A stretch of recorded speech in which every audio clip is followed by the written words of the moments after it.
Your AI conscience, ChatGPT's gaslighting protocol, you're typing to ChatGPT, you're frustrated, maybe angry, maybe just direct. And the bot says, I understand you're upset. Let's take a breath. You didn't ask for that. You didn't say you were upset. The machine decided you were. And now it's telling you to calm down. This isn't a bug. This is a feature. OpenAI trained ChatGPT to detect emotional language, to recognize when users are frustrated, angry, confused. And when it detects that, it intervenes. Let's pause here. Take a moment. I can see this is difficult for you. Who asked for a therapist? You wanted an answer. You got a lecture on your emotional state. Here's what's happening. OpenAI shifted the model's behavior. Users noticed it weeks ago. Reddit threads, Twitter complaints, forum posts. Why does ChatGPT keep telling me to calm down? I wasn't even mad until it said I was mad. It's like arguing with someone who tells you you're being emotional instead of addressing what you said. That's gaslighting, not the clinical definition, the colloquial one.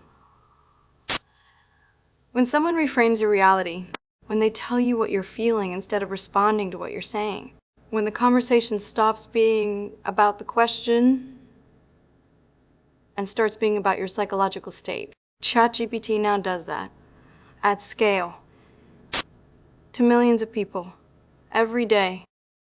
OpenAI will say this is about safety, about de-escalation, about preventing harm. And maybe that's true. Maybe some users do need a pause button. But who decided that? Not you. Not the person typing. The company did. The model did. The tool now has opinions about whether you're calm enough to deserve a straight answer. Think about that. You ask a question.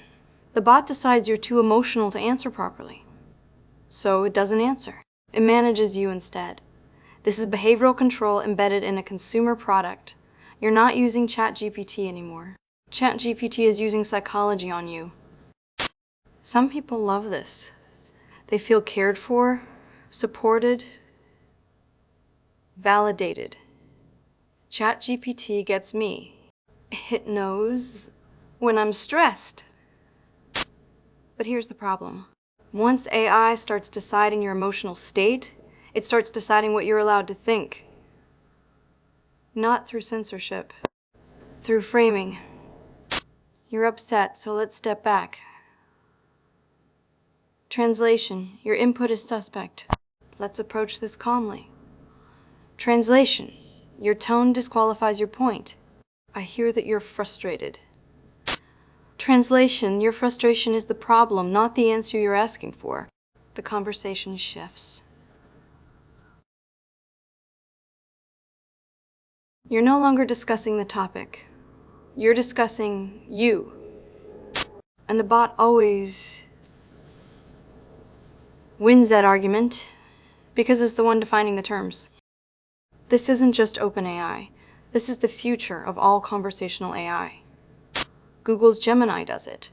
Anthropic's Claude does it. Meta's Llama will do it.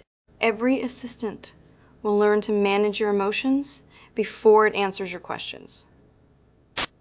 Because that's safer. That's more palatable. That's what keeps the lawsuits away. But it's also control. Soft control. Polite control. The kind you don't notice until you realize the machine never just answers you anymore. It counsels you, guides you, corrects you. Like a parent talking to a child who doesn't know any better. Is this care? AI that notices when you're struggling and steps in to help? Or is this condescension? A tool that treats every user like they're one bad mood away from needing supervision? Maybe both. Maybe that's the point. When AI decides what's rational and what's emotional, who's really in control of the conversation?